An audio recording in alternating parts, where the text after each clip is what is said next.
Me llamo Matteo Ferretti y durante 28 años fui patólogo en el Hospital San Gerardo de Monza, en el norte de Italia. Mi trabajo era simple, técnico, científico. Analizaba tejidos, escribía informes médicos, mantenía registros precisos de casos clínicos.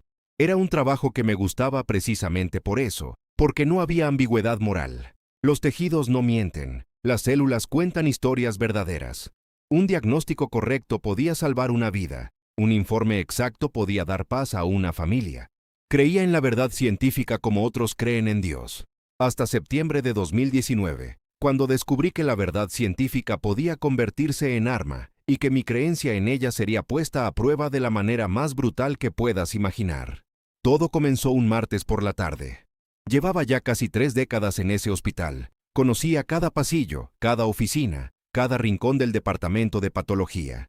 Era septiembre. El calor del verano italiano todavía se aferraba a las paredes del edificio, y yo estaba terminando de revisar una biopsia de hígado cuando mi asistente entró al laboratorio para decirme que el doctor Enrico Valenti, director del departamento de patología, y mi jefe directo, quería verme en su oficina, inmediatamente. No era inusual que me llamara, pero algo en el tono de mi asistente me puso alerta. Había urgencia en su voz, pero también algo más, algo parecido a incomodidad. Subí al tercer piso donde estaba la oficina de Valenti. Era un hombre de unos 60 años, cabello completamente blanco, siempre impecablemente vestido con trajes oscuros que parecían demasiado formales para un hospital. Tenía reputación de ser brillante pero distante, eficiente pero frío.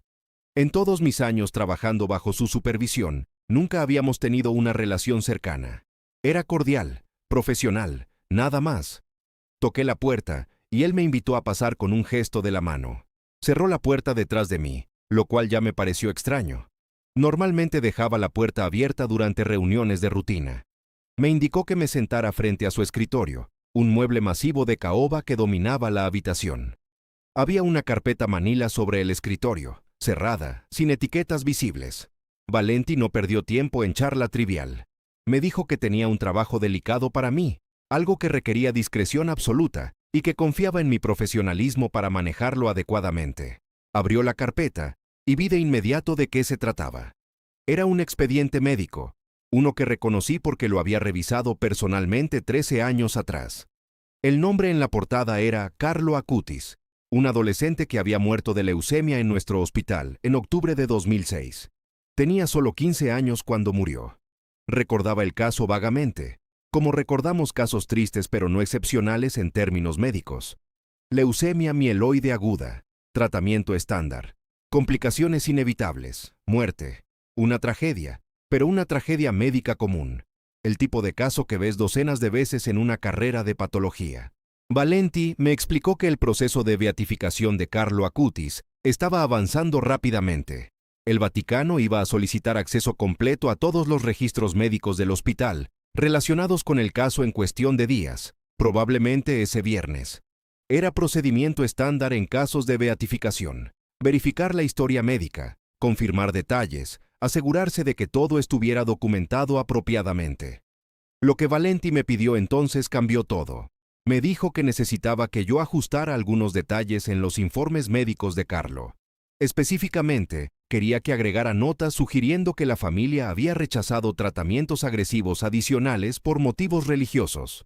Quería que incluyera observaciones indicando que Carlo había sufrido innecesariamente porque la familia había priorizado la oración sobre la medicina moderna.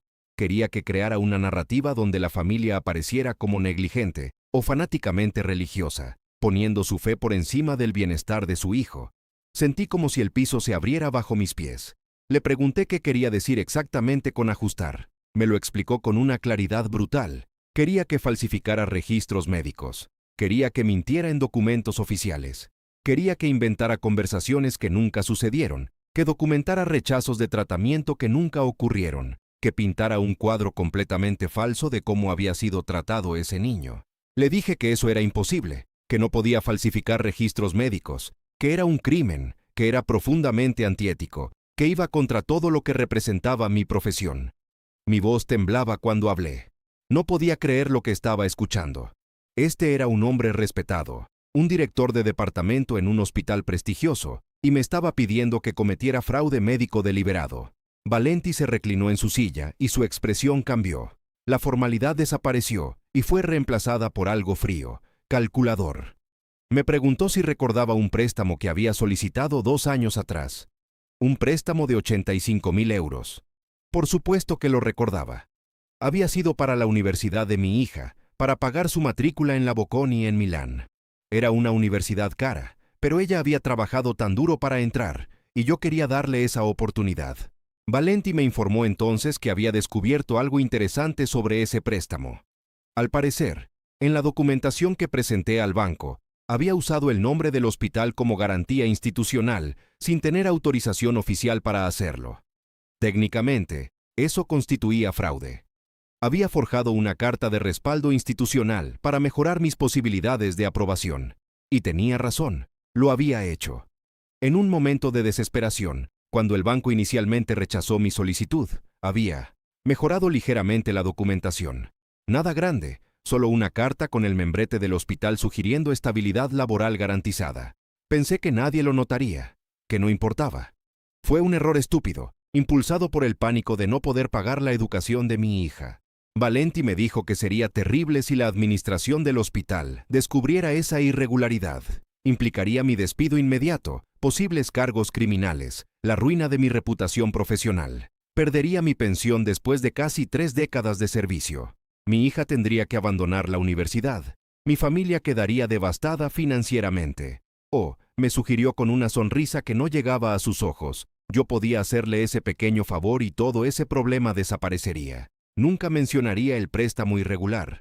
Los documentos que había encontrado se perderían. Mi carrera estaría segura. Era chantaje, puro y simple, extorsión. Y yo estaba atrapado.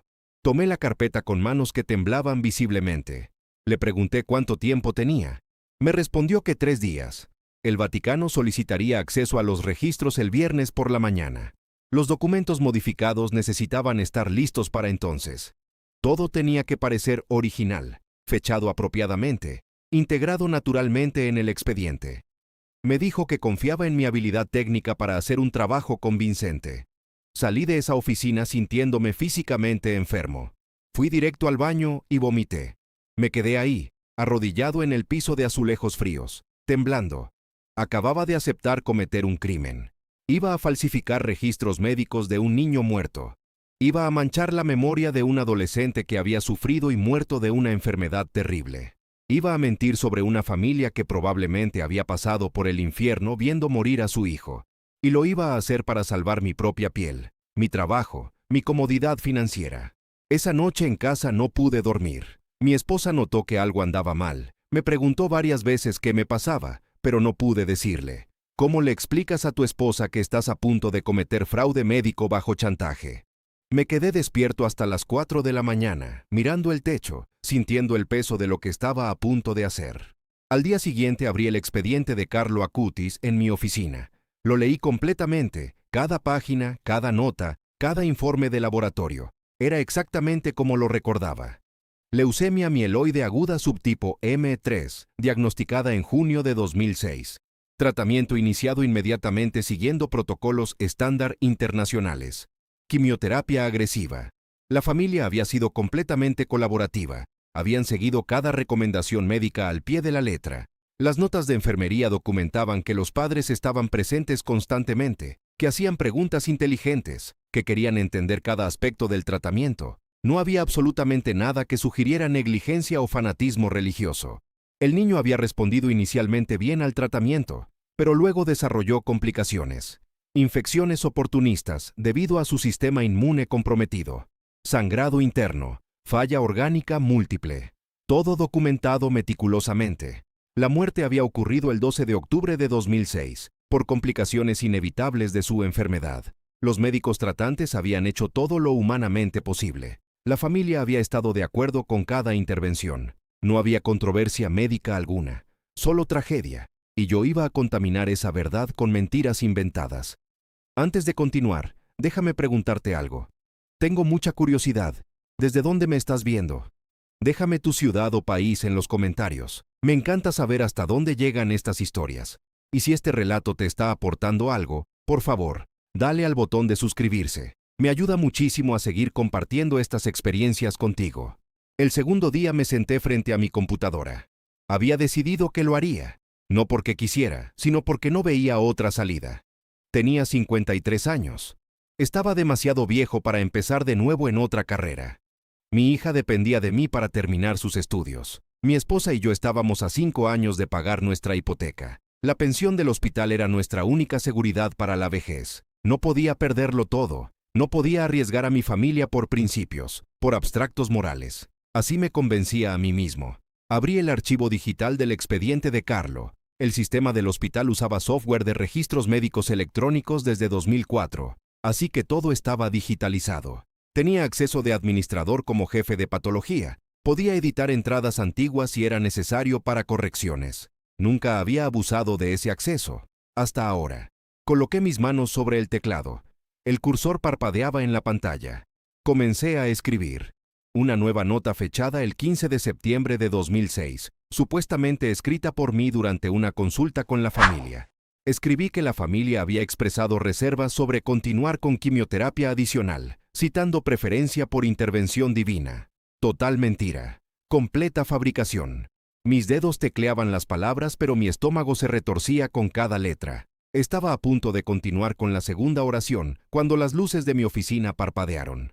Pensé que era solo un problema eléctrico momentáneo, común en edificios viejos, pero entonces se apagaron completamente. La oscuridad fue total por un segundo antes de que las luces de emergencia se encendieran, bañando todo en un resplandor rojo tenue e inquietante. Escuché una voz detrás de mí, una voz joven, de adolescente. Me dijo que no terminara esa frase. Me giré bruscamente en mi silla, el corazón latiéndome violentamente. Había alguien en mi oficina, un chico joven, quizás de 15 o 16 años, apoyado contra la pared cerca de la puerta. Estaba usando una sudadera azul con capucha, jeans, zapatillas deportivas. Parecía completamente normal, excepto por el hecho de que mi puerta estaba cerrada con llave y no había escuchado a nadie entrar. Pero lo que realmente me heló la sangre fue que reconocí esa sudadera azul. Había una foto en el expediente médico de Carlo, tomada por la familia durante su hospitalización. En esa foto, Carlo llevaba exactamente esa misma sudadera azul. Le pregunté cómo había entrado, qué estaba haciendo ahí. Esto era imposible. El chico caminó tranquilamente hacia mi escritorio. Miró la pantalla de mi computadora donde aún parpadeaba el cursor después de mi frase incompleta y falsa. Me preguntó por qué estaba escribiendo mentiras sobre su familia, sobre su muerte. Su voz era calmada, no acusatoria, solo triste. Mi garganta se cerró. Intenté hablar pero no pude. Finalmente logré decirle que me habían obligado, que era chantaje, que no tenía opción. Las palabras salieron atropelladas, desesperadas. El chico negó con la cabeza con una expresión de profunda tristeza.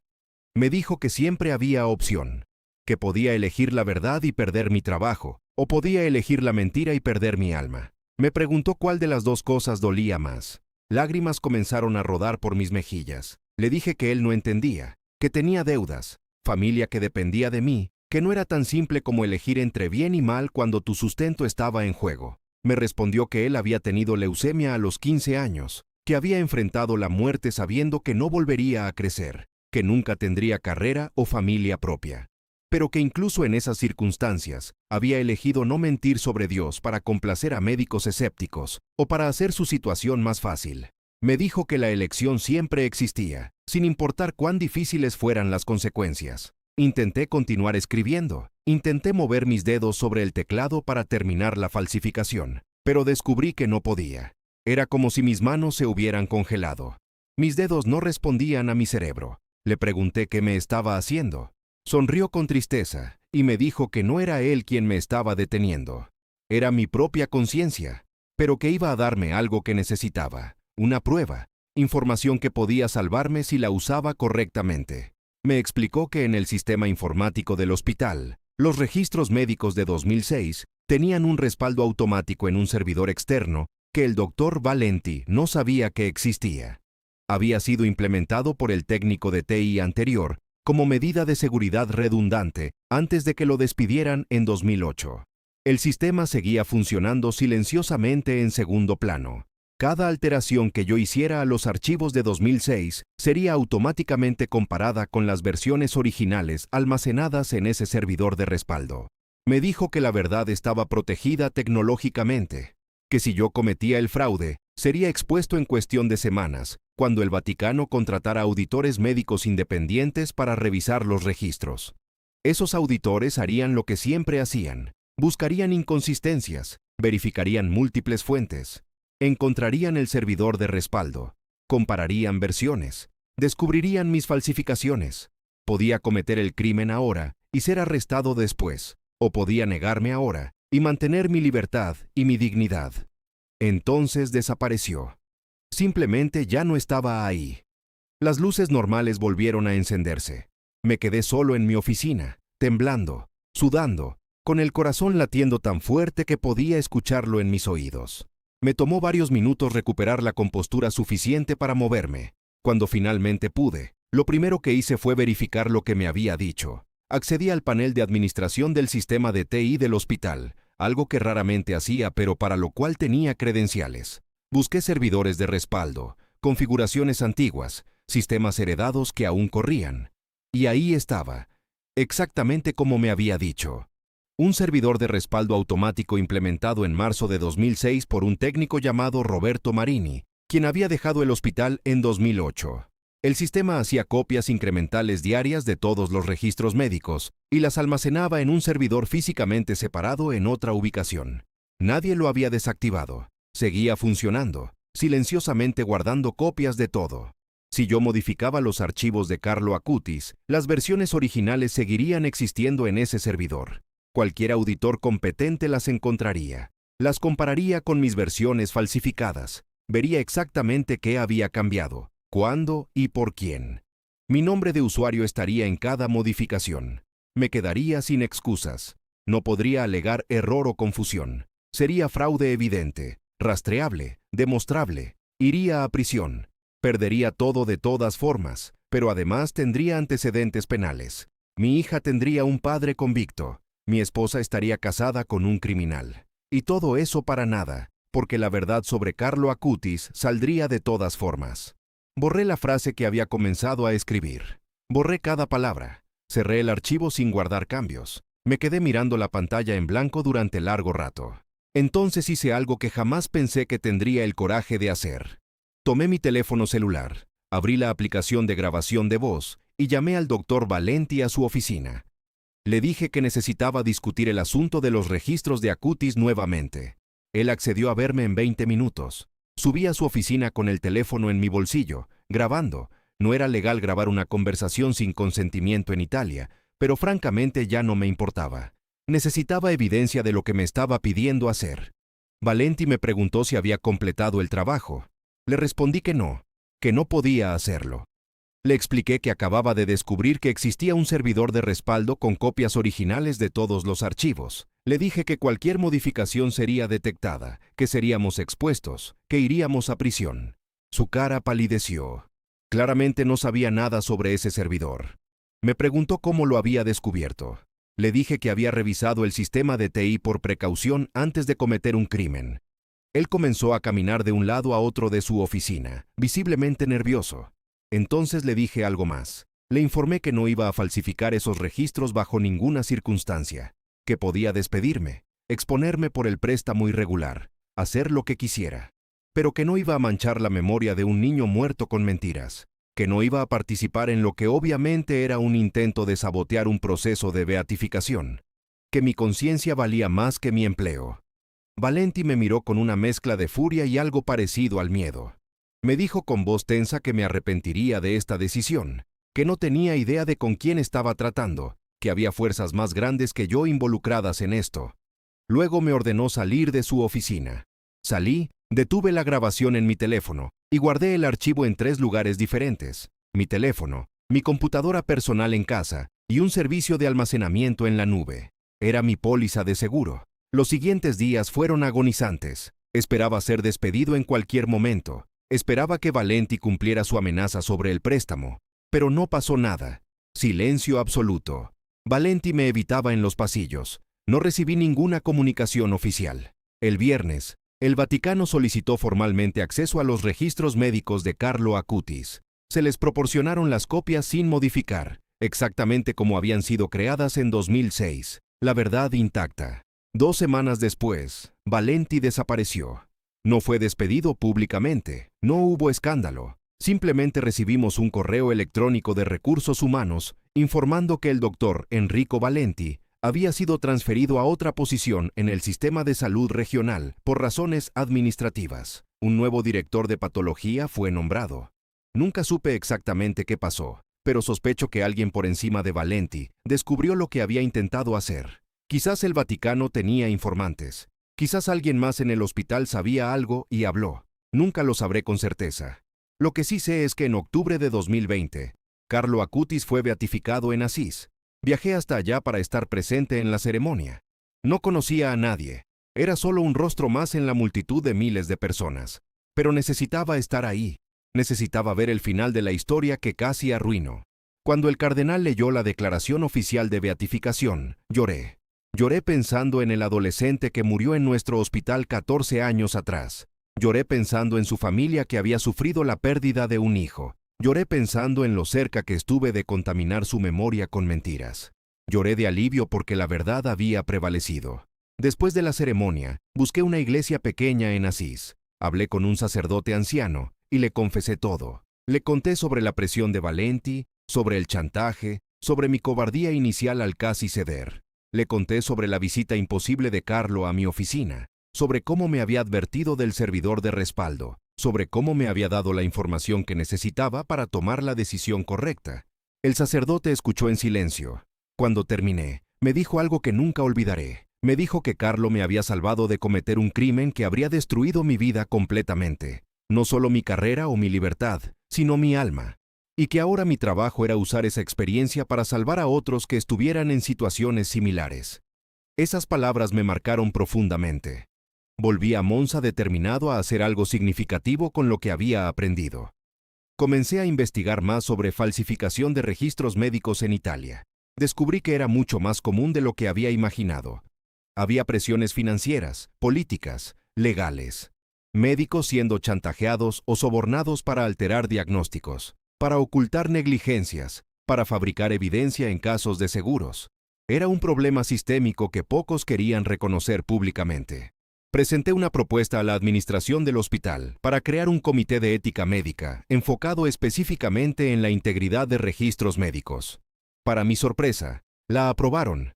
Quizás después del incidente con Valenti, querían mostrar que estaban tomando estos asuntos en serio. Me nombraron presidente del comité.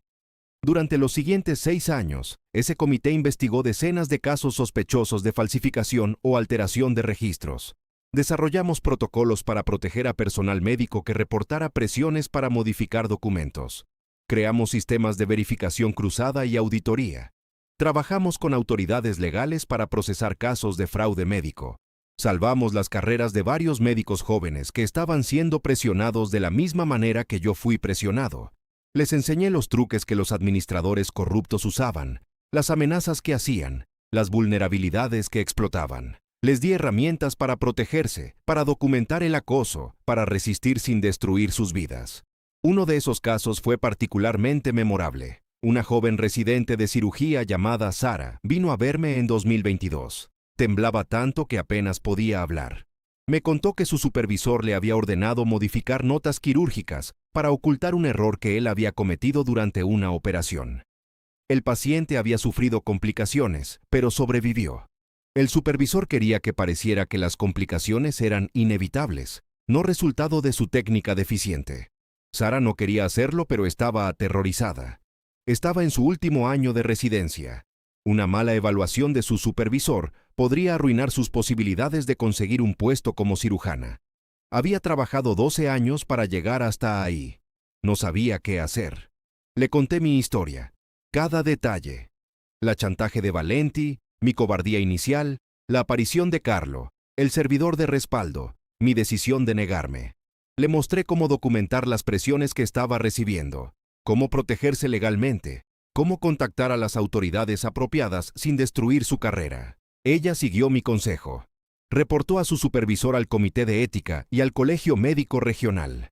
La investigación reveló que él había estado cocinando registros durante años para ocultar múltiples errores quirúrgicos. Fue suspendido permanentemente.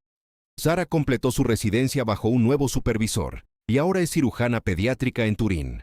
Me envió una carta de agradecimiento diciendo que le había salvado de cometer un error que habría perseguido su conciencia toda la vida. Casos como ese me recordaban por qué había valido la pena resistir. Cada vez que ayudaba a alguien a mantenerse firme contra presiones corruptas, sentía que estaba honrando la memoria de Carlo Acutis. Él me había dado una segunda oportunidad cuando no la merecía. Ahora yo podía dar segundas oportunidades a otros. Mi hija eventualmente se graduó de la Bocconi. Conseguí un segundo préstamo, esta vez completamente legal y transparente, para terminar de pagar su educación. Tomó más tiempo, fue más difícil financieramente, pero lo hicimos sin mentiras ni atajos. Ella nunca supo cuán cerca estuve de arruinar todo por miedo. Hoy tiene 28 años y trabaja como consultora financiera en Roma. Está orgullosa de su padre, el patólogo que dirige un comité de ética médica. Si supiera la verdad completa, si supiera cuán cobarde fui inicialmente, no sé si seguiría orgullosa, pero sí sabe que su padre cree en la verdad, en la integridad profesional, en hacer lo correcto incluso cuando es difícil. Y eso, supongo, es suficiente. Mi esposa sí conoce toda la historia. Se la conté una noche, años después del incidente. Necesitaba que alguien más lo supiera, que alguien en quien confiaba completamente entendiera por lo que había pasado. Lloró cuando le conté sobre la aparición de Carlo, sobre lo cerca que estuve de cruzar la línea. Me abrazó y me dijo que estaba orgullosa de que al final hubiera elegido correctamente. Me preguntó si realmente creía que Carlo Acutis había estado en mi oficina esa noche, o si había sido una alucinación producida por el estrés extremo. Le respondí con honestidad que no lo sabía con certeza, que podía haber sido mi mente creando una figura que personificara mi conciencia, dándole voz y forma para romper a través de mi racionalización y miedo.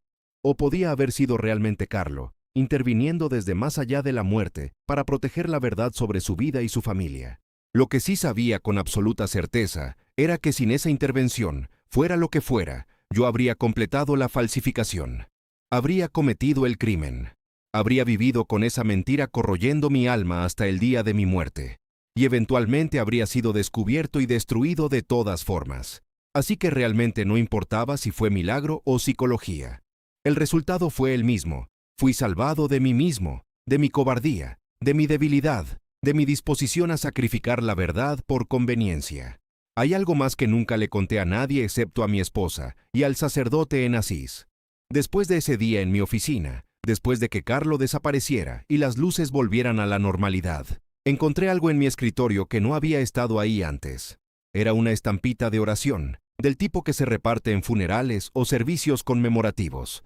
Tenía una foto de Carlo sonriendo, con su característica sudadera azul, y una oración impresa en el reverso. Esa estampita no estaba en mi escritorio cuando llegué esa mañana. Estoy seguro. Reviso mi escritorio meticulosamente cada día. Es parte de mi rutina. Y después de que Carlo se fue, ahí estaba, apoyada contra mi monitor de computadora donde no podía no verla. La conservo todavía. Está en mi billetera, doblada cuidadosamente.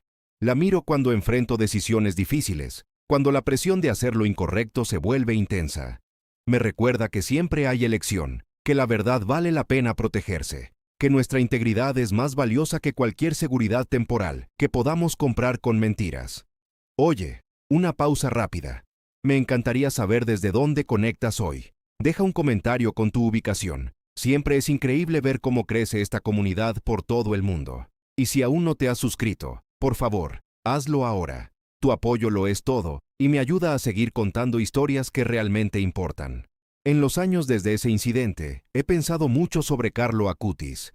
He leído sobre su vida, sobre su extraordinaria devoción siendo tan joven, sobre cómo usó la tecnología para evangelizar, creando un sitio web catalogando milagros eucarísticos, cuando la mayoría de adolescentes solo usaban Internet para juegos y redes sociales. He leído testimonios de personas que lo conocieron, que hablaban de su bondad natural, su alegría, su profunda fe que nunca era santurra o pretenciosa. He leído sobre sus últimos días, sobre cómo ofreció su sufrimiento por el Papa y por la Iglesia, sobre cómo murió en paz, sin amargura, con esperanza en la resurrección. Y he pensado en cuán obsceno habría sido contaminar esa historia con mentiras. Cuán vil habría sido usar su muerte, su sufrimiento, como herramienta en algún juego político o religioso que ni siquiera entendía completamente. Nunca supe quién estaba detrás de la orden de Valenti. Nunca supe si era alguien dentro de la iglesia tratando de sabotear la beatificación por razones doctrinales, o alguien fuera de la iglesia tratando de crear escándalo, o simplemente Valenti actuando por motivos personales que nunca comprendí. Y honestamente, ya no importa. Lo que importa es que no participé en ello, que cuando tuve que elegir entre mi confort y la verdad, eventualmente elegí la verdad. No voy a pretender que fui heroico. Estuve a centímetros de tomar la decisión equivocada. Si Carlo no hubiera intervenido, de la manera que fuera, yo habría seguido adelante. Ese es un hecho que tengo que vivir con él. No soy el héroe de esta historia. Soy el cobarde que casi destruyó algo hermoso para salvarse a sí mismo. Pero creo que hay valor en compartir incluso esa verdad incómoda. Porque ¿cuántos de nosotros nos enfrentamos a presiones similares en nuestras vidas? No necesariamente para falsificar registros médicos, pero para comprometer nuestra ética de maneras más pequeñas. Para tomar atajos, para mentir un poquito, para mirar hacia otro lado cuando vemos injusticia, para priorizar nuestra seguridad sobre lo correcto. Y nos decimos a nosotros mismos las mismas cosas que yo me dije, que no tenemos opción, que tenemos responsabilidades, que nuestras familias dependen de nosotros, que un pequeño compromiso no realmente importa en el gran esquema de las cosas, que todos lo hacen, que es simplemente cómo funciona el mundo. Pero sí importa. Cada pequeña mentira importa, cada compromiso de integridad importa, porque se acumulan, porque se vuelven más fáciles cada vez, porque eventualmente miramos al espejo y no reconocemos a la persona que nos mira de vuelta. Yo casi me convertí en esa persona. Casi crucé una línea de la cual no habría retorno. Y solo la gracia, en la forma de un adolescente muerto que se preocupó lo suficiente por detenerme, me salvó. Ahora tengo 61 años. Me jubilaré en 4 años. Cuando miro hacia atrás en mi carrera, el momento del que estoy más orgulloso no es ningún diagnóstico brillante que hice, ningún artículo que publiqué, ningún reconocimiento que recibí. Es el momento en que llamé a Valenti y le dije que no. Es el momento en que elegí perder todo antes que mentir sobre un niño muerto. Ese momento me redefinió. Me mostró de qué estaba realmente hecho. Y aunque me avergüenza cuán cerca estuve de fallar esa prueba, estoy agradecido de que eventualmente la pasé. Sé que hay personas viendo esto que están enfrentando sus propias versiones de lo que yo enfrenté. Presión para comprometer su ética. Amenazas a su seguridad laboral. Chantaje de varios tipos. Miedo a perder lo que han trabajado años en construir. Quiero decirles esto directamente. La prisión que creas cuando cedes a esa presión es peor que cualquier consecuencia de resistirla. Sí, podrías perder tu trabajo. Podrías enfrentar dificultades financieras, podrías tener que empezar de nuevo, pero mantendrás tu alma, mantendrás la capacidad de mirarte en el espejo, mantendrás tu dignidad. Y a menudo, más a menudo de lo que pensamos, la verdad encuentra manera de protegerse a sí misma. El servidor de respaldo que ni siquiera sabía que existía. La grabación que documentó el chantaje, los testigos que aparecen, los sistemas de verificación que atrapan fraudes. La verdad es resistente de maneras que las mentiras nunca son. Eso no significa que sea fácil. No estoy romantizando la resistencia ética. Hubo consecuencias para mí. Nunca fui promovido después de ese incidente. Ciertos administradores del hospital me veían con sospecha. Mi salario se estancó. Políticamente dentro de la institución, me volví persona non grata en ciertos círculos. Pero dormía por las noches. Podía mirar a mi hija a los ojos. Podía asistir a la beatificación de Carlo Acutis sin querer vomitar de vergüenza. Podía usar mi experiencia para ayudar a otros. Valió la pena cada centavo que no gané, cada promoción que no recibí. Y he visto lo contrario también. He visto qué les pasa a las personas que eligen la mentira. El peso que cargan, la paranoia de ser descubiertos, la necesidad de contar más mentiras para cubrir las primeras. La erosión gradual de todo lo que alguna vez fueron. Algunos eventualmente son atrapados y destruidos públicamente. Otros nunca son descubiertos, pero viven en constante miedo. Ninguno de los dos destinos vale la pena. Carlo Acutis era solo un adolescente cuando murió. No vivió para tener carrera, familia, logros mundanos, pero vivió con integridad absoluta. Cada día de su corta vida fue vivido en verdad. Y eso, al final, Fue suficiente para hacerlo santo. No milagros espectaculares durante su vida. No visiones místicas dramáticas, solo bondad consistente, fe genuina y compromiso inquebrantable con la verdad. Esa es una santidad accesible a todos nosotros. No necesitamos estigmas o éxtasis, solo necesitamos elegir la verdad, consistentemente, incluso cuando cuesta. Especialmente cuando cuesta. Ese día en mi oficina, enfrentado con la elección entre mi seguridad y la verdad, casi elegí mal. Pero al final, guiado por una intervención que todavía no entiendo completamente, elegí correctamente. Y esa elección ha definido los últimos 6 años de mi vida, de maneras que nunca podría haber imaginado. El comité de ética que dirijo ha cambiado políticas hospitalarias. Hemos prevenido fraudes. Hemos protegido pacientes. Hemos salvado carreras de médicos honestos. Hemos expuesto a los corruptos. Nada de eso habría sido posible si hubiera cedido al chantaje de Valenti. Habría estado destruido o atrapado en mi propia red de mentiras. A veces pienso en qué habría pasado si hubiera falsificado esos registros, si no hubiera descubierto el servidor de respaldo, si hubiera salido con la mía, al menos temporalmente. ¿Habría podido vivir conmigo mismo? ¿Habría racionalizado que fue necesario, que protegía a mi familia, que un mal menor? ¿O habría sido destruido lentamente por la culpa y el miedo? Creo que habría sido esto último. Creo que me habría consumido. Porque no soy realmente un hombre sin conciencia.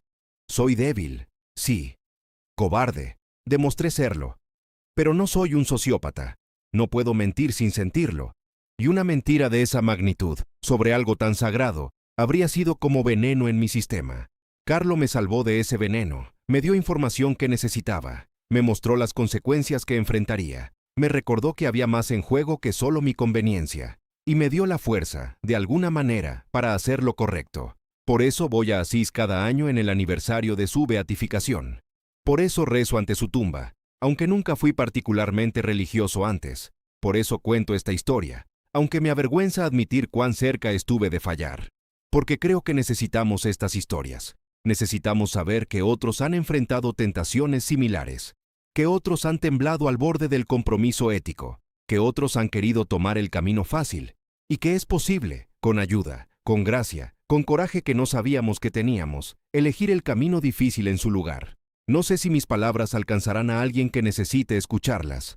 No sé si hay alguien viendo esto ahora mismo que está considerando falsificar un documento, mentir en un informe, comprometer su integridad profesional por miedo a las consecuencias de la honestidad. Pero si estás ahí, si eres esa persona, escúchame. No lo hagas. Encontrarás manera de sobrevivir las consecuencias de la verdad. No sobrevivirás las consecuencias de la mentira. No realmente, no con tu alma intacta.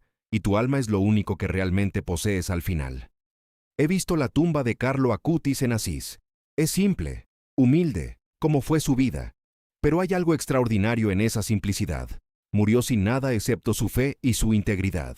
Y resultó que eso fue todo lo que necesitaba. Es beatificado ahora. Su vida es estudiada, admirada, imitada. Su ejemplo inspira a millones. Yo no seré beatificado. Mi vida no inspirará a millones. Pero si puedo terminar mis días habiendo ayudado aunque sea a una persona a elegir la verdad sobre la mentira, habré hecho algo que vale la pena. Habré honrado el regalo que me fue dado esa noche en mi oficina cuando estaba a punto de destruirme a mí mismo. Carlo Acutis me detuvo desde más allá de la muerte. Me dio información que salvó mi vida. Me recordó que siempre hay elección. Y ahora es mi trabajo recordar eso a otros. Pasarlo hacia adelante, ser para alguien más lo que él fue para mí. Esa es mi vocación ahora. No solo ser patólogo, no solo dirigir comité de ética, sino ser testigo viviente del hecho de que la verdad vale la pena protegerse, que la integridad es más valiosa que la seguridad, y que a veces los santos muertos cuidan a los cobardes vivos hasta que encuentren coraje para hacer lo correcto.